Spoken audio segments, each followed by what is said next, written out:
Play store বা app store থেকে digital পাহারাদার অ্যাপটি ডাউনলোড করুন।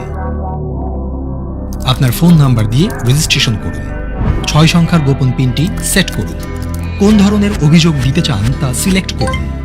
অভিযোগের প্রমাণ সংযুক্ত করার জন্য ছবি, ভিডিও, অডিও রেকর্ড করুন অথবা মেসেজ টাইপ করুন।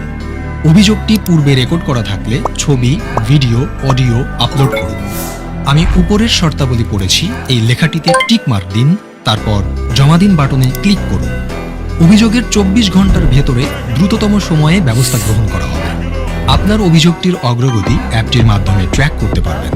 অভিযোগটির সর্বশেষ তথ্য আপনাকে SMS এর মাধ্যমে জানানো হবে। চাঁদাবাজি এর পাশাপাশি দুর্নীতি, ঘুষ, মাদক, সন্ত্রাস, বুলিং বা ইফটিজিং ও অপহরণ সংক্রান্ত অভিযোগ দিতেও অ্যাপটি ব্যবহার করতে পারবেন। অভিযোগকারীর নিরাপত্তা নিশ্চিত করার জন্য পরিচয় গোপন রাখা হবে। নিরাপদ বাংলাদেশ গড়ার লক্ষ্যে আমরা প্রত্যেকে এক একজন দায়িত্বশীল পাহারাদার।